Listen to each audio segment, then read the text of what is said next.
Amboyo, façon comme Kendele, parce que il fallait, il se croit vraiment que donc, a comic gang qui a musique, quoi. Vraiment. Donc, ils ont la passe na pour la carrière, nae. Dans les jours qui viennent, Makambia va nous montrer la vie, nae, a condamné Moutouté, quoi. A condamné Moutouté, et ça va, po cassé, ba bêtise, oya, na koso na musique, et zungelaye.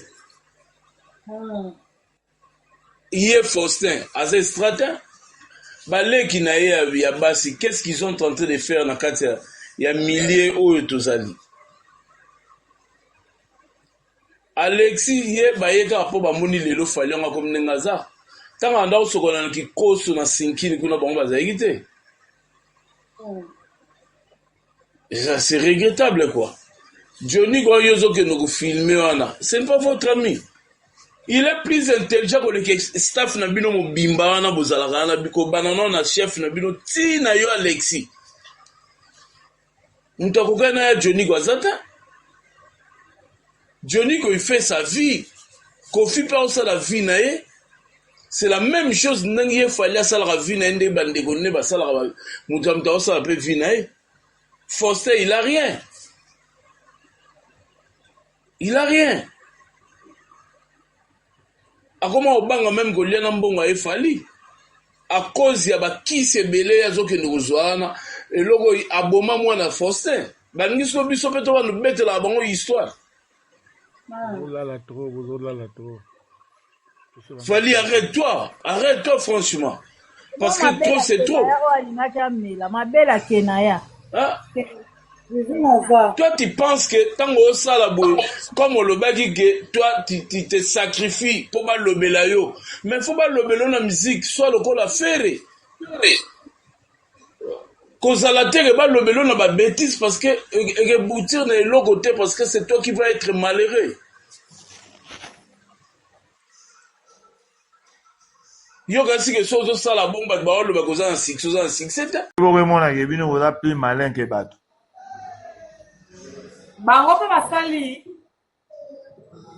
Ozi su mwana we ababi au point c'est zoba mwana. Yebi tata na ye mutabebi sa fine na mama na ete. Bage na Rolex ba tuno kofi na jibolo ba ke shiba le kofi. Ye babi a ko mama bongo. Ya botami na mbongo kofi lo mide. Kofi lo mide mbongo kofi bimisa mwana à l'hôpital. So ba le inzala be pour ma minerval. Nana na opesa mbongo wana. Ya mona logo so aza danzi so ipendingi nini mwana ngo so indingi nini ye babi ayimanzi omoka me kolonze Mohamed Ndanda na sala nchiri na KCD apesa mbongo te mtalo bagi yimta bloka via babi so ikomola so mwa fiero sala mona babi sa komba ku so ikase la tete mais lelo balobela so ibabi ndonga asala carrière asala nzemo moko ya sila la eti asala pe okesa kokati ti ayo kufa comment moi la bobo ba lokamba bobo lekisa mona bobo na utuna mama kofi ko faire comme camarade prince mona na musique asaini na musique ko tata ne kuta sai longa malonga te bongo ye mwana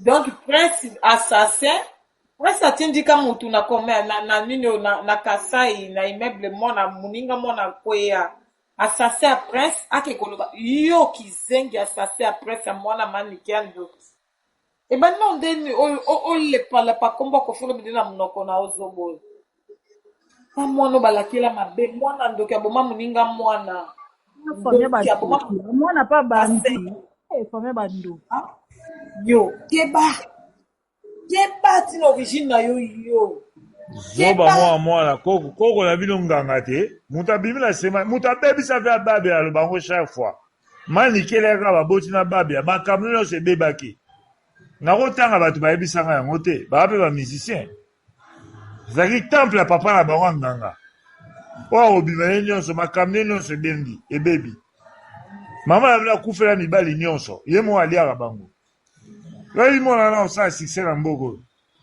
Ata ole mukilo mwana mama muninga mwana kota muninga asema bele ndoki Keba yo.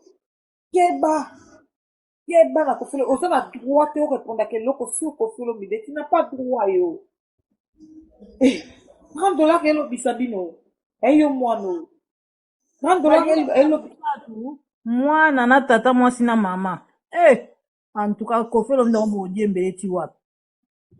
Ma mungutu. Na ye tata mwasi nani njora. Na ye susu ye mwana na nga kota.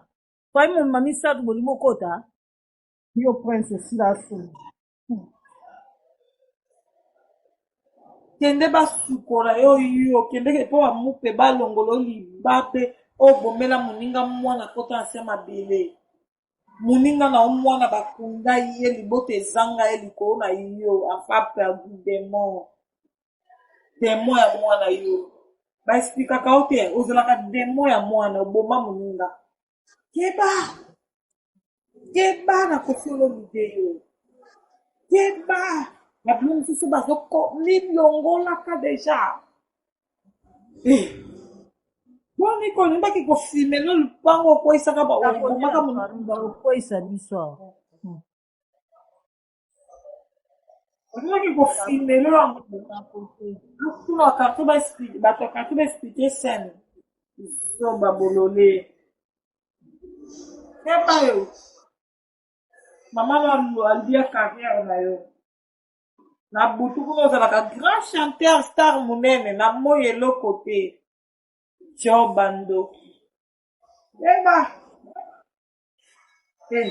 nayoki biloko ya salite oyo oke kotanga koba oke kotisa Koffi Olomide na kati bablaki yo mpenza yo tokocoince o contre mire mama no aza inégal kuna na poto oyokaki te tokolivre bango eza Liza la famille vrai Kofi Liza oyo mwana oyo ya mutakala oyo Jael kisi nani mama oyo ya monoko mwamba oyo komona manike 3 personnes wana bolivre bango na la police nazonga mboka abwaka bango yake kosimba bakisi na ye kuna bino pe yake kosimba bakisi na ye bikota bisimba na explique bino nga mpe na kaka moto ya bitalatala likambo asali abanaye na ndeke ayelaki bino ndeke ndoki aloki bana na biso ana ba heureusement ka bana nga bayoka ndule na ye te napekisa komoni na ndako nange etangamaka te biloko na elekaka te ayaki na bandeke awa babebisi makambo na bango bandeke babebisi yango wana amemeli bino système ya bahorloge nayebi te soki abimisi clipe nayebi te soki nimi na omonaka image ya horloge moko bende ezolekaleka o horloge ndoki azwi susu likambo mosusu so ya sika mwana mobe nalingaki mingi bokoko verifie koma mwana yango te yana telor na osala publicité te bokoko verifie ya bimisi clip juste après nzembo ya makolo ekonda abimisi clip kuna so boketala clip yango ezaka ya mikolo kaka même pas 1 mois je pense que bimisi encore na juin début juin il me semble ouais début juin so boketala clip na ye bomona na nsima na ye donc azobina aza na badanseuse na ye azobina sikoyo na nsima na arrière plan bomona mur sikoyo sur le mur batie bahorloge na bie makolo ekonda bikota ye aza américain bango baza na makoki ya kosimba bakisi na bazosimba ebongo yo ta moto na bino akokufa mabe akokufa mabe aye ambango epa bakongole bapesa etante tokopesa otante tokopesa otante ifo azonga bisika akende kosenga bamakambo nde apostrophe aza te tonga tobeta duo biso mibale bonsoir papa Arlan il veut exprimer okokimba tokomaitso na panele alobeli tosunga ye okolukoka mpe koloba te bino nde bosunga balider na bino ke balongola complexe na nkombo ya Koffi Olomide avec vos journalistes tosala ta une année avant tosisa 2025 batanga nkombo ya Koffi te na baémission basoki émission na etalama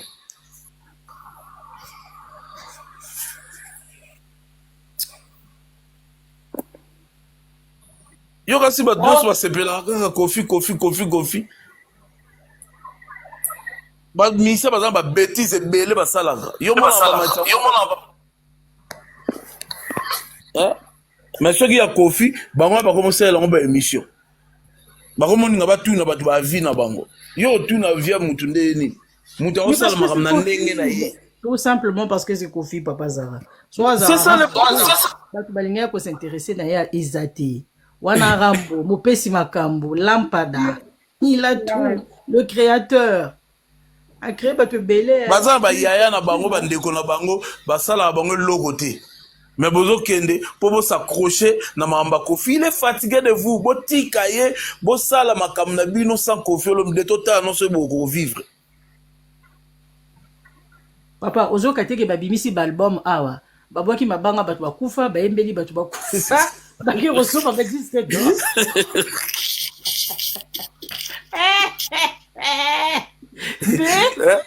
bilamba bachinois bolataka awabimisa banini baalbum asika album mobimba dédié à l'hippodrome album wana ezango kaka baremix na baremix mais tala nde balobeli yango tala nde bana mike basali na bachallenge album oyo ezwi disque d'or mais ezokana te même na tiktok ebetaka te kasi batamaki yo nati bato basepelate yo kasi bakozana esengo bana kanda bazonionga na mosusu avandi mwana na nga mpe bareconnaître na soki na esika bareconnaître vie wana nga regardez bato oyo bacomplexe bazala nango na komba Kofi wana mwana nani o papa na ngai nakotanga kukombole te ye moko esika aza kuna yebani kaka mwana na nga mpe bareconnaître ye kuna eza nango une grande chose te mais yo nde bareconnaître oyo mais baza mon leader moko mpenza nayebi te pourquoi babengaki azandoki Beyoncé mais ya camarade mais camarade mpe makambo mpe eza camarade na ye l'autre là makambo mpe ezali yaye ko bomonaka na miso mais bopofaka bokaka na bino miso jiba ya oleka Kofi lelo ya koloka ya makambo nini leader soki charismatique ayebi même pas bamo oyo employaka so babambi eloko ye bazwi n'importe na waki yebi charisme nete bamatisa bato bongo madame bakongole bayaka koloba makambo moko bango mpe bayebi na bango yango te mais ye mo mpe aza mpe bindimandima parce que à la base aza analphabète atanga te oui atanga te otie tioko olali olamuki na poko ya mfenea olobi o charisme nini oyebi koloba fenea moko boye akufeli musicien na mwa mobali aleli nde tia miboma aleli mwana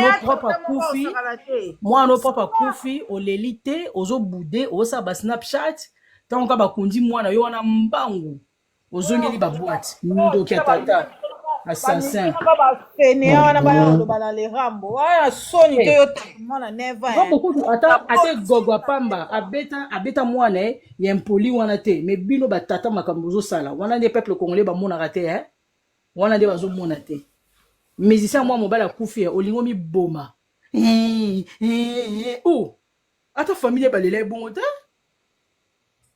apema na kimia ndeko na biso bana mibala bakalisi oyo batambolaka na babwati butu balalaka te abima mpena suspect Beyoncé wana bima mama na suspect ya yo mwana kufi na bacondition tragique batuti ye oyebisa biso jibe boleka mpe na bemission mo nde Kofi afuli bino mwa mokie eloko te eloko eza te ye moko ayebi na ye ke makambo ezalaka nango lisusu te makambo nyonso te ekenda evida ana kati ya mokili ozwaka sikisa Kofi te ndeke kuta aluki bandaki azokokozwa ngo te akepa mwana akoma odiembela mwana mère Aziza omoni te GG otalaki live à GG tout à l'heure na moi natalaki te nazalaki busy gangeli makolo ya tedi tosala makasi tozwa biso olobelaka ceinture ya suka ya musique africain ceinture ya suka mpenza na Congo mpenza ya bamusicien tosala makasi tozwa elenge olobela siko moto ya niveau wana ndi ya samedi sauf imprévu voilà donc toza na kati ya live na biso en tout cas bino moko bomoni ndenge internet ezokende ezozonga bino moko bomoni en tout cas tobandaka na mbote ya liboso eke pa ya ye moko balobi le patron de la musique congolais baboya basa jibena asomela mutukari te Kofi asomela bamusicien de bamituka depuis epoka bafali basuzuki baburo mpela bamodoko. Mais pourquoi bino boko bana olenga te bozwa mpe bakade epai na ye? Hein? Baargument boza nango te mpe boza nango te. Litulu nde Boza na mise baza wana ndenge baza wana un pied de amemela bakongolo azwa neti nga boye Faut nayebaka jamais le faire. Eza signe ba loge na bango na photo moko boye. Fimo ya Mudibu. Azalaki na TikTok bakanga ye compte mbale bele.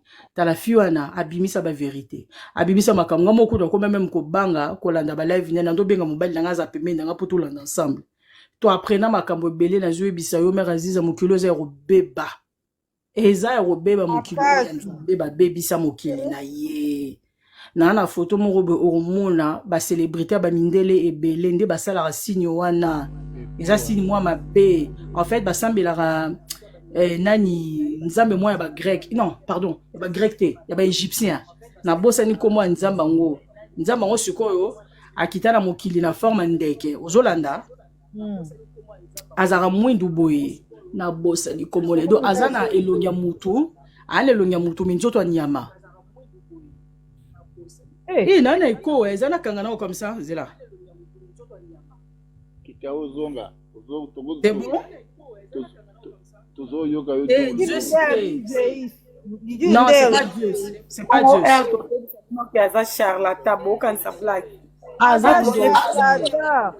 Soki boye bato basala rango boy hésiter te kopekisa bato. keina soki keina mabela mwana so mwana oya na mosuka yomela so ya kokupa mbebo charlatan. Heureusement, nangana bana nanga to tigala jamais kosala ngo, je suis jamais tombé dans le piège. Na mon nom déjà bizarre en 2020, tu vois la tonga yaka na kindekena, c'était en 2020.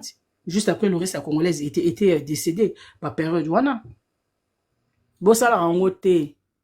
Ba loge wana oya kenda ko kota mutu batinda ka esala boy zongisa boy. Mutalala la muka akomela bino ndeke bino pardon, na likuku me kotina parce que na na kanda. Bino bon mon normal. Eza normal te. Ce qui possibilité za ya opekisa mutu bo pekisa. Ah, papa lobi bozo ka ngwa double. Mère Aziza lobana. te nga na oyoka bino bien. Oh, papa lobi azo ka ngwa double.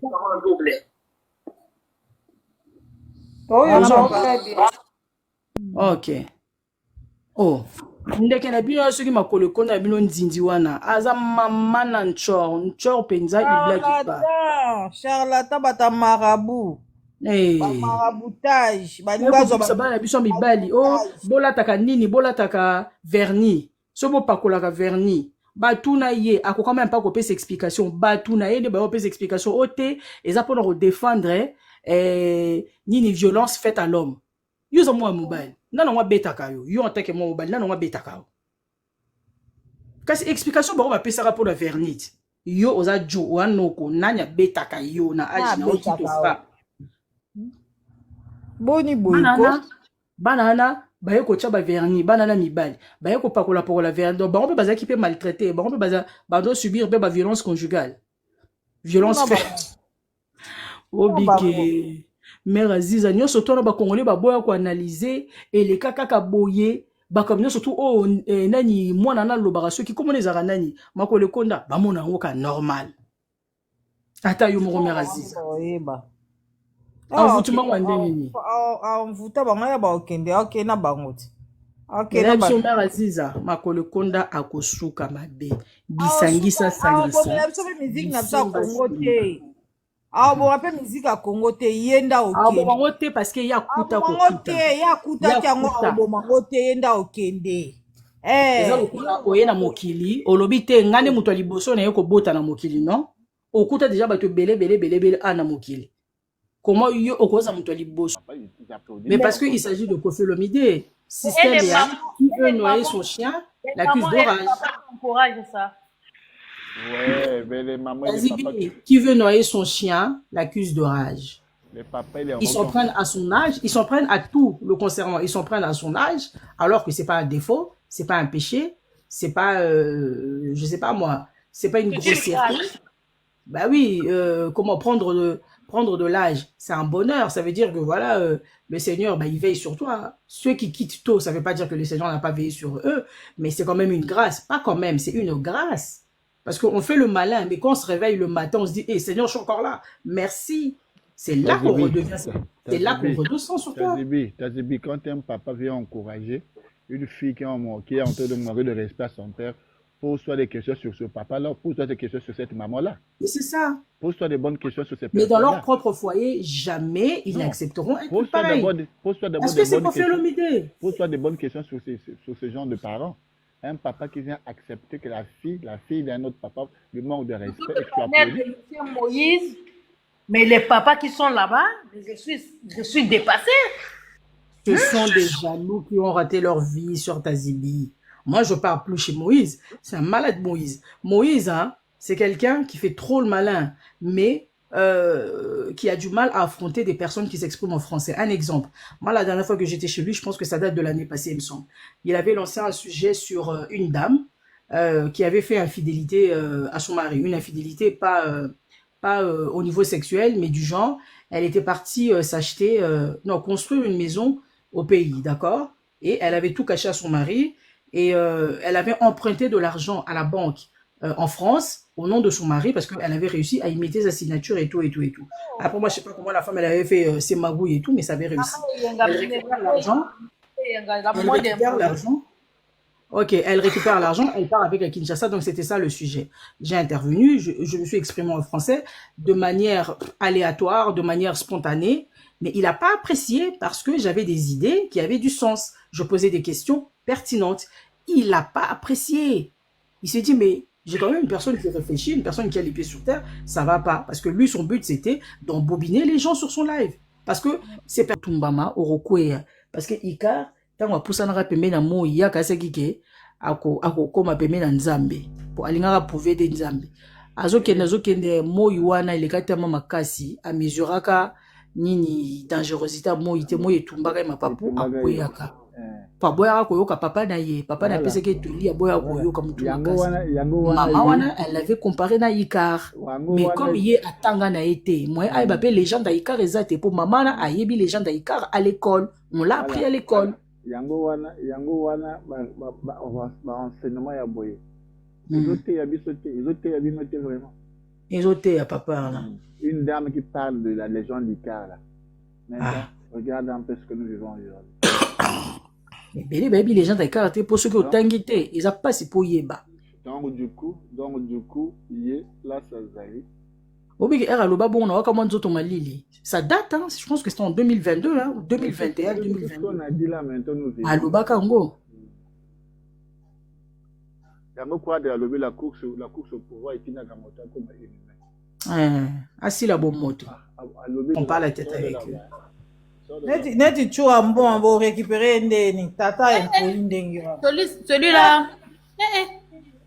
Il n'est même pas intégré, il est impoli, il est rageux, il est haineux. C'est normal, le mec il a tout raté. Le mec il a tout raté. Vous vous rendez pas compte, t'arrives à 45 ans, t'as rien fait dans ta vie, ça fait peur. Hein? Une personne qui ne peut même pas se lever devant Manolo. Vraiment. Et on a savoir les baoya oloba jibe na bango na même minu na biso aleki jibe na succès. Jibo wa. Na succès na mbongo na mayela. Na mayele. Boniko. Minu est surdiplômée, hein. Ancienne directrice de campagne de Martin Fayoulou. Campagne présidentielle, les gars. Une campagne d'envergure. Minou était directrice de campagne présidentielle. On a réseaux sociaux, on a système robot mana. Elle était l'adjointe de la directrice des Zara quand elle a démissionné pour rejoindre Martin Fayoulou. Et aujourd'hui, elle gère ses propres affaires. Minou a des entreprises à Kinshasa. C'est pas une blague. Moi, elle m'a inspiré, Minou. Elle m'a inspiré dans le domaine. Là, elle vient encore de signer un partenariat avec une agence là, immobilier en France. Ah, mais elle possède elle-même sa propre agence immobilière à Kinshasa. Oui. À Kinshasa, là, maintenant, elle vient de signer un partenariat avec une agence immobilière en France. Moi, les gens qui sont persuadés d'humilier Minou, de faire mal à Minou sur les réseaux sociaux, surtout sur TikTok, ces parvenus de TikTok, moi, ils me font rire. Honnêtement, j'ai même pas mal parce que je connais la valeur de Minou. Je connais sa valeur. Aziza, Oui, papa là.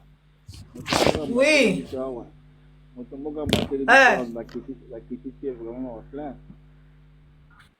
Alingini.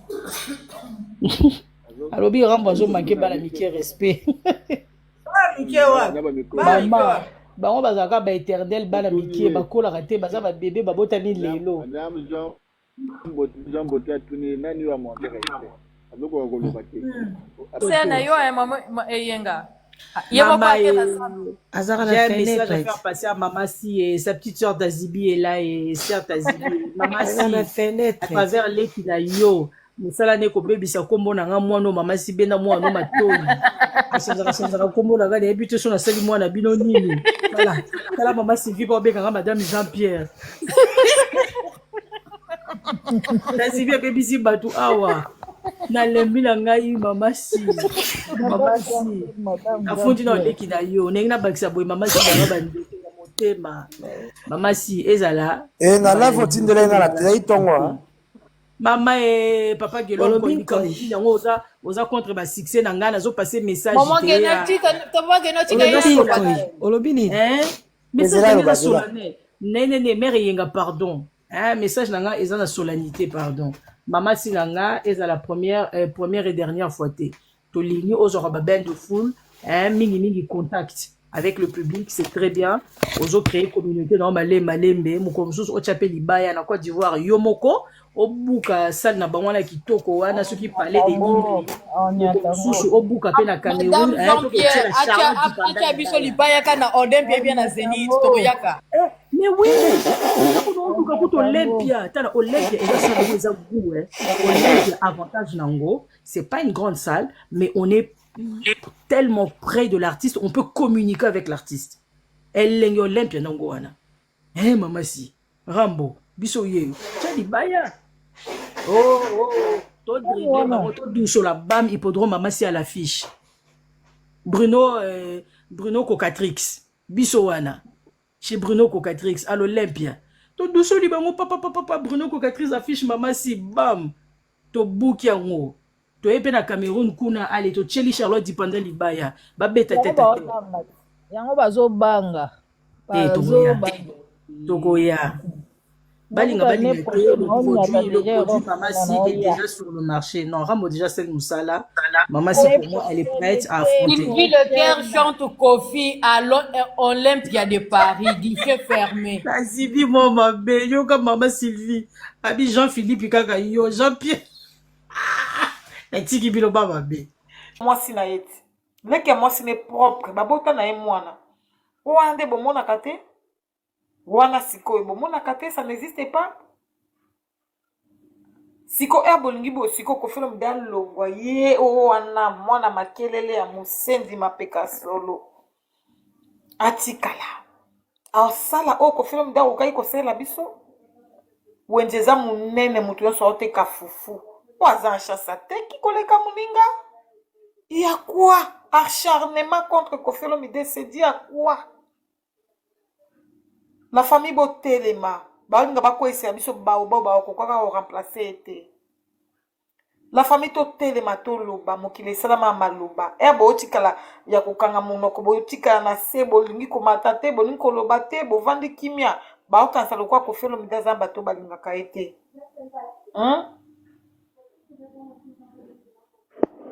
Nazo bisomo nazana ngoko la dame de fer.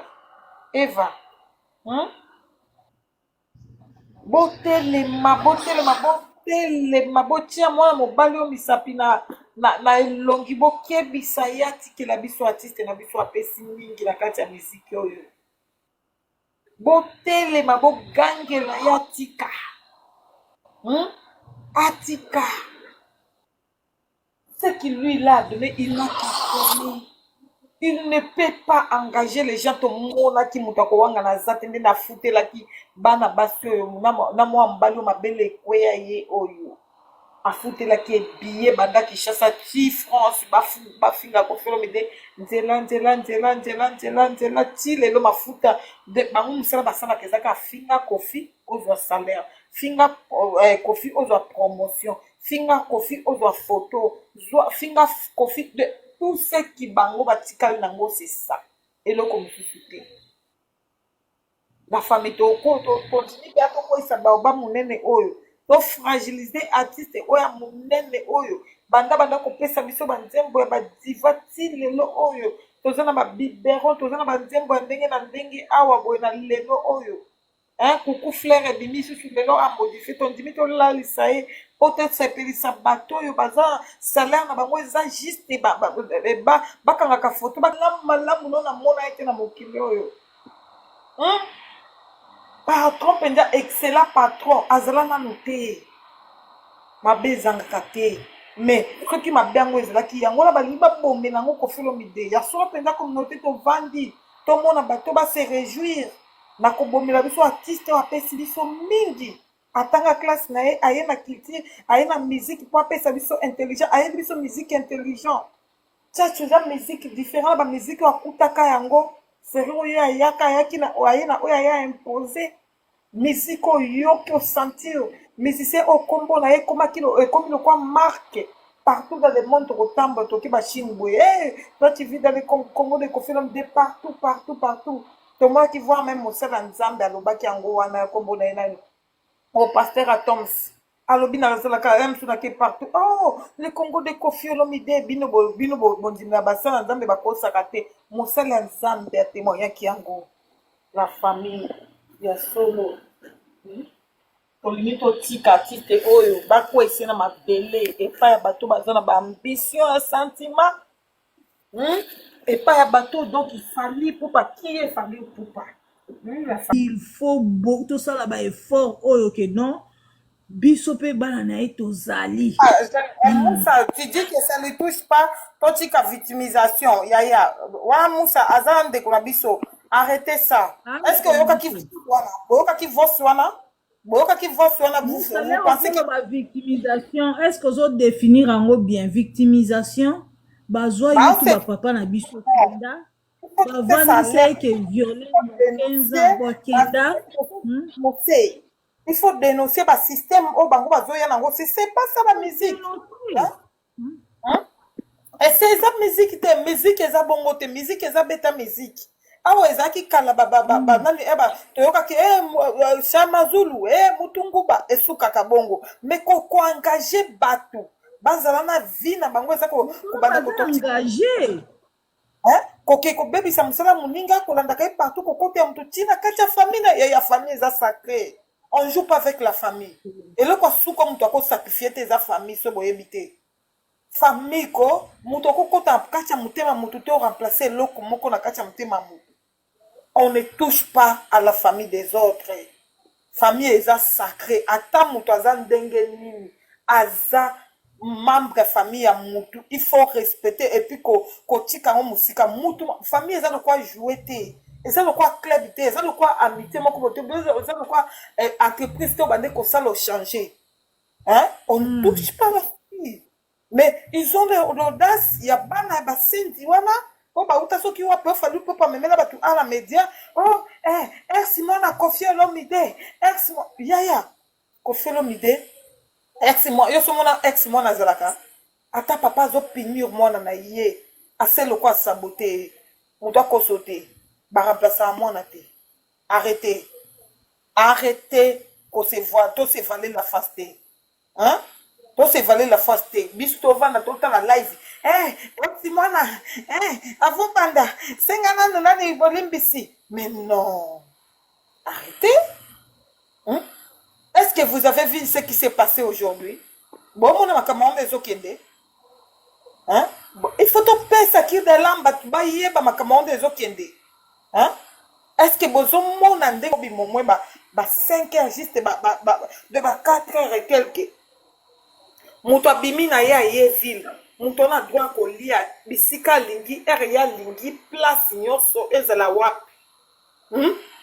Filmer un grand monsieur comme Dioniko en train de manger. Chance azala qui propre. Chaussée au kitoko. Et la ma kitoko. Alexis Wesse ma ya Sony. O basi basi sa esi manyo se tikali polele. garçon oyo abilakeli mabe kizengi ya Alexis Wese yo Alexis Wese ake kofilme moto lokola ye ya Joniko. Est-ce que vous imaginez makambo eleka besoin na boza ko se voiler la face ou bien besoin mona nini? Est-ce que vous comprenez bisika to okende sikoyo? Est-ce que vous comprenez ngo? Ye moko Alex azanga ta place akolala. Ya Joniko wapi? Papa Joniko wapi? Yo nanu. Joniko on a nengo filmé très propre avec une aisance. En tout cas, bino boka sonité. Oui, Yaya patron de la musique a Betty Vesta propre. Il y a propre pende qui toko soin. Bozane le bana Joniko.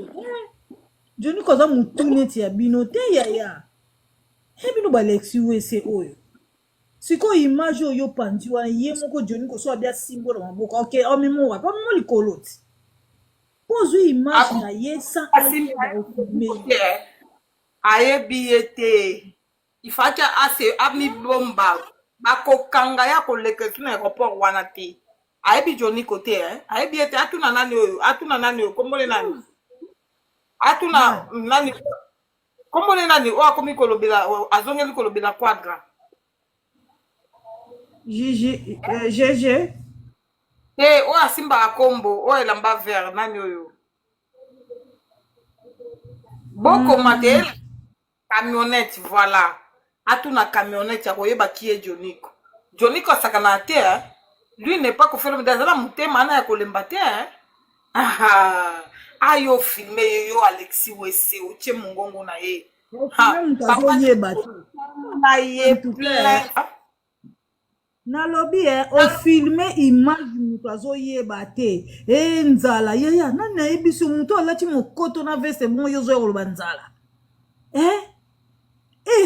muto ko peso otalie na yo tala age azana ngoso 70 quelque d'âge yo sakana yaya batu bongo yaya bino bobanga makambo te osomona ya kotina makambo yo osomona Joniko akotina makambo yo yo Alexis Wese yo mbwa osomona Joniko akoti na makambo o filmer image na ye aleki okut na propre aleki on aisance vous allez quand même respect yongo respect na Congo ezaka soute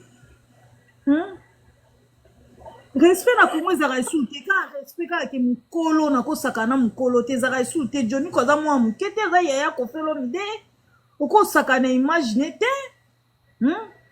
Bosakana na ba image ya ba artiste mais yete ya asala clip tabwaka na réseaux sociaux asala ba vidéo tabwaka na réseaux sociaux Alexis Wese batoyo en tout cas vraiment na éviter vivre naturel comme kamususu ata soka tindi yaya soko atindi ye wana za Joniko yo so mona bango batu na biso bake ko filmer bana bango to bake ko filmer bango batie na réseaux sociaux po ani oyo filmer mutu azolia ya yo bi ba boss combien en États-Unis balia na nzela awa zo mona pe amunza mama ya nzela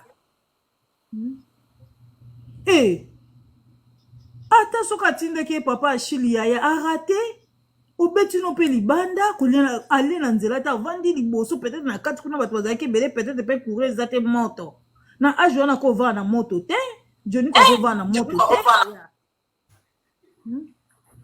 en tout cas bino ba Alexis Wese yo penda ozo ka image ya muto ya ko panda mondenge aleki ko propre ndenge wana na sepe no ya pa Joniko kitoko makasi Yo azana mutu apasite Aziza.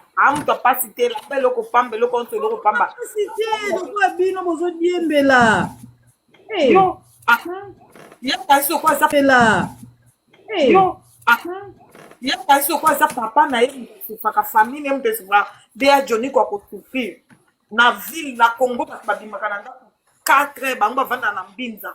Embouteillage ya kosakana te. Banzela ba mai wana nyo febuka na bambula.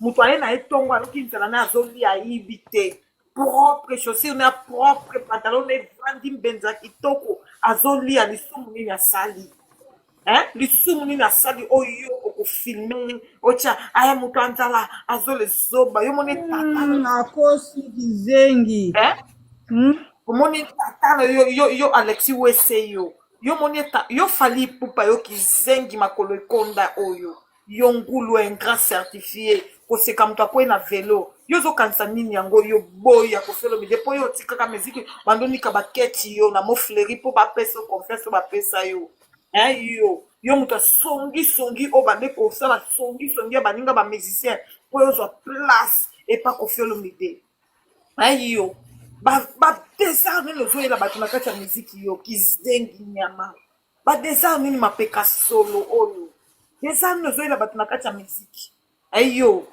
badesar nini wana yo komotinda bato no bafilmaka bato babayaya bato lokwa yo ozanga famille yo wale baofilme baosuka wapi lokwa bino bozanga famille yo fali pupa yo na bato no basenzi oyo lokotola bato yo kizengi afali yo toi fali pupa tu envoies les gens pour filmer les grands forts de Koffi Olomide communauté africaine. Il faut savoir que c'est Fally Ipupa, un charlatan qui envoûte les gens. Il n'a pas la musique, tout ce qui lui là dans sa tête, c'est détruire les autres.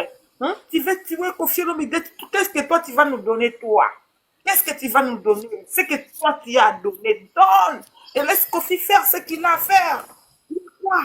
Il y a quoi? Tu es en train de t'attraper par-ci et par-là. Tu n'es que des mots charlatans, Fally Ipupa. Sors de la vie de Koffi Olomide. Un charlatan. Tranquille. Tu vas jamais lui remplacer dans nos cœurs. Oh, il y a beaucoup de gens. Moi, comme je suis là, je te dis que je n'écoute pas ta musique. Il y a beaucoup de gens qui n'écoutent pas ta musique à cause de ton impolitesse, ton Fally Ipupa. Moi, tu n'agis pas. Toi-même, moi-même là, si tu existes, toi. Voyou des musiciens hypocrites au carré. Hypocrite. Sors de la vie de Koffi Olomide. Sors. Démon. Démon comme ça là. Tu vas faire en train de dans les quais de tes filles. Tu voulais violer ta fille Kéana. Toi, charlatan. Tu as engrossé la petite sœur de ta femme. Toi, Fally Ipupa. Tu te dis que tu es le saint, imbécile. Sors de la vie de Koffi Olomide. Et il y a quoi? Il y a quoi? De la quelle internationale, question de charlatan. Charlatan comme ça. Charlatan musicien Ndoki. Il a fait ça. Il montre à Koffi. Qui a volé le montre de Koffi Olomide. Un charlatan. Le grand frère de Koffi Olomide. Un monsieur qui n'est pas musicien, il est en train de manger calmement, manger ce qui s'est péché. Il n'a pas voulu, il est en train de manger propre. Bon chaussure au pied. Ici, les gens mangent en route. Ouais, même avec les parents là-bas, mangent en route. Il n'y a pas de manger à la maison pour te sortir. Est-ce que manger aujourd'hui c'est péché? Toi, charlatan de musicien, va envoûter les gens qui ne prient pas. Pas chez moi. Fally Ipupa, sors. Au nom de Jésus, démon. Démon pire. Donc, il y a oui, maman, tu veux parler? Oui, attendez, j'arrive. Ne joue pas avec ce oui. Johnny, quoi. Continue un peu là. Je termine ce que je fais. Je vais te parler après. D'accord, maman. Un charlatan tout fait. Ndoki moko boy. Kizenga musicien, un pervers. Zoba. Nyangala kata moko boy. Nyama. Yo moni Johnny comme ninga na yo. Omoni muninga na yo. Comment faisait l'image wana kaboni image ya mutu o azolia na elle boso restaurant na vie baba bisika bangonyo aza expliquer papa Johnny ko bien papa tele plate na maluku bisika bakati rapona bake braza ba inégal nyonso batu nyonso bana problème na justice bakati na maluku tele photo na plainte kuna tele plainte na bitingo bila na mbinza kuna côté mayo bakati kawana kuna tele photo na plainte kuna tele plainte na aéroport tele na njela lufu tiele plainte na banzela na omoni banzela na matadi wana kaka so moto akokende vers matadi tiele plainte kuna mpo kuna nde bakendaka koluka banzela mpo bakatisa baya luka nzela garçon efi bakanga ye image ya mutu oza na droit kofilme ye te après obandi konini kofinga mutu likwa bainsulte papa Joniko c'est un intellectuel tu vas lire l'air toi imbécile mabele kweya ya garçon mabele kweya beba makambo nzala ebeba penza ya vivre naturel bana abi Joniko nzala yo nde nzala yo nde ozosala basale boulot za nzala penza niveau na bino batata bajeune garçon tala mosala bozosala basale boulot basale boulot botika te botika ngo kan wana elo mosu osala te Joniko était bien habillé, très bien habillé. Plus que toi-même. Aleki na yo na mutoza na jeune. Aleki yo. Taninga vanda ki bien. Aliate. Non, il faut aller à place oya lingi. Abinzala. Bana mama mimba yeba. Nisi bakola na nzala. Neti obino bokoli na ngobotonda kate. Lokoso ozo kebo mabatu. Mwani spaghetti wana. Aziza spaghetti na izalaka guma kasi. Spaghetti wana basa na maki boy na mayonnaise. Ngape na lieka onka kota botour wana. Eza na ville kota botour. Ya to tourna kana nini to say ya to yebela mwa spaghetti na coca. Na mwa fanta izalaka lengi. Biso mu ya sali zoba nyama. Zoba ya fali pupa mtu anzala o makolo fimbo oyo luketu lumbu wa imbécile yo lingo bebisa miziki yo lingo saka ma personnalité batu yo fali kizengi oyo lisumu ni kofia salaka po bazwaka yo oyaka na songi ko tonga ba soleil ko tonga baninga songi eza na garçon oya mwana makelele oyo songo to bo munene otonga tika boya ebango ko poter la famille ya mobondo atapotage a good life il faut bo santa kaboy po boye baka basenzi banyangala kata basenzi moko boye bambua sala konti mususu papa nanga blague sala konti mususu basignale au compte basala lokwa mari polo reçoit accès au matataire sala konti mususu po matelaka yango na live oyo etikalaka makambo mosusu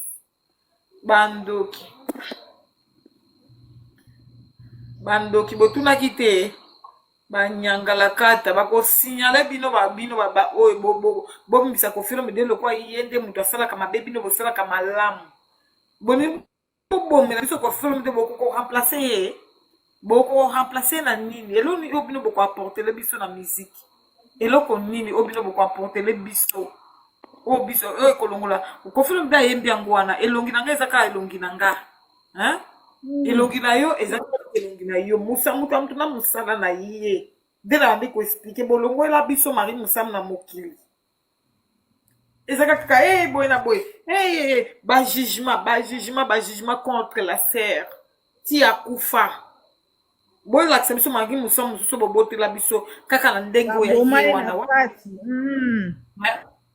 papa wemba ye wana akenda wapi papa ba mosusu wapi ye boni bokotisa biso batru nyonso na miziki boni bosisia biso babaoba boni bolongola biso histoire ya miziki en réalité histoire ya culture véritable histoire mpo boyela biso autotune mpo boyela biso bavol vous ne travaillez pas les jeunes bona misala te vous voulez la facilité bona misala batata bande kosala asali mosala abimisi eloko boza nango yo fali pupa yo luketu lumbwa eloko oyo oza nango eza kaka kicharlatan oza na succès ya envoûtement wamvutaka bato baza na esprit faible nde balingaka yo quelqu'un normal akolingo te parce que tu n'as rien omutu akolingela yo bizaleli mabe miziki obetaka eza miziki original rumba oyo ya biso tomesana ya afriki te ozobeta miziki ya manzanza tata oyo yo ozobeta biso congo tolinga original yaya tomesana rumba na biso original wana yo ozoyela biso miziki ya manzanza miziki ya plastique otia butu olalaka te charlatan demo monene garçon oyo ya mwana makelele oyo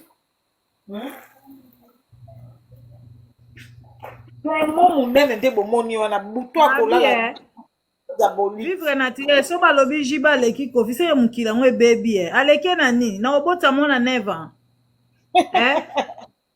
aleki na obota mona neva yo jibe yo oleki kofi na nini na obota mona neva mawa odefisa kofi olomide mbongo mpo yo tikala na nini yaya ekomi nzembo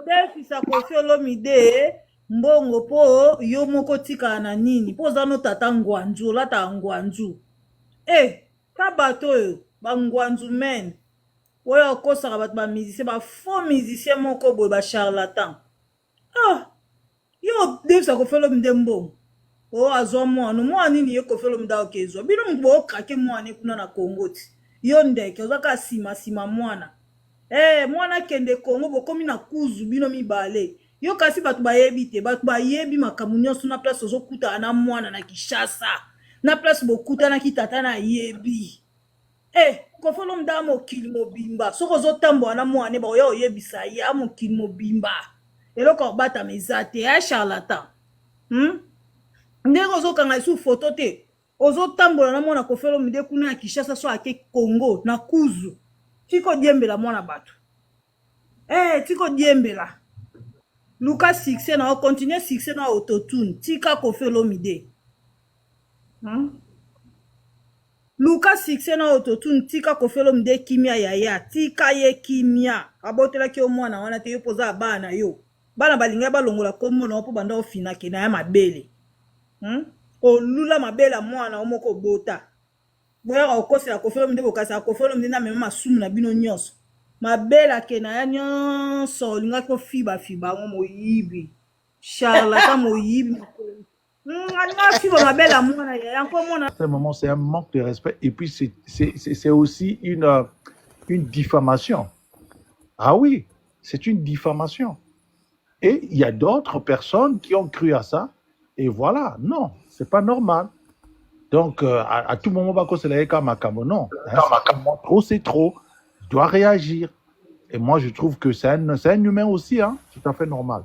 Donc, concernant JB, même si les lots bima, Kofi, mais en fait, quand on met JB là, on met Kofi là, les deux artistes, artistiquement, qui a fait mieux que l'autre.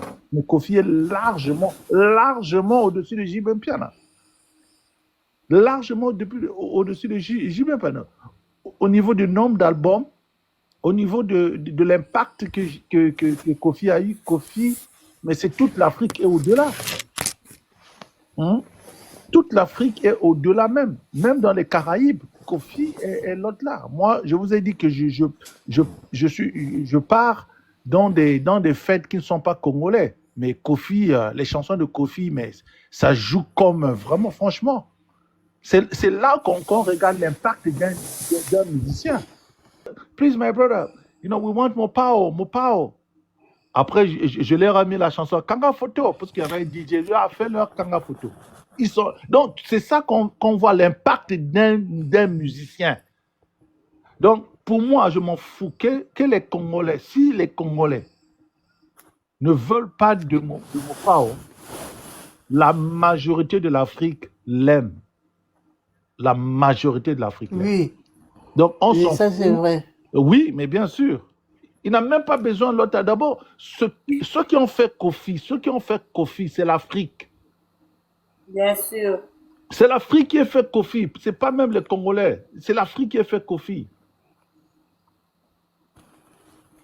Et voilà pourquoi tout ça, ça crée de la jalousie. Ça crée de la jalousie. Ah oui. Donc, il ne faudrait pas que les gens, parfois, à un certain moment, parfois je me dis, mais est-ce que les gens ont parfois de la lucidité vraiment? C'est comme ils sont ensorcelés, ils sont dans une bulle, ils ne comprennent plus la réalité, mais ils se disent, mais c'est pas possible. Hein? Donc... Où est le problème?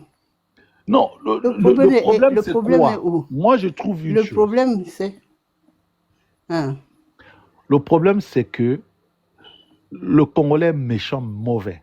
Il n'aime pas les gens excellents. Et comme il perdure dans la durée, il perdure, il est toujours au top. Les gens veulent sa mort physique pour qu'il disparaisse, pour que les gens puissent régner comme lui. Parce qu'il leur fait ombrage. Ça, c'est le problème. Parce que je ne peux pas comprendre un peu s'acharner sur quelqu'un parce qu'il fait des bons trucs. Et puis, ils veulent, vous comprenez, même un petit truc de Kofi, c'est un prétexte pour que les gens sortent leurs griffes pour venir parler n'importe quoi. Même un petit truc, hein. C'est-à-dire que qu'ils soient dans l'erreur, qu'ils soient dans le vrai, pour eux, c'est pas ça. C'est-à-dire leur but, c'est de venir tirer sur lui. Leur but, c'est de vouloir la disparition de cet homme. C'est-à-dire, si le Congo était comme aux États-Unis où les gens avaient les armes, peut-être quelqu'un devait tirer déjà sur lui. Parce qu'il veut surtout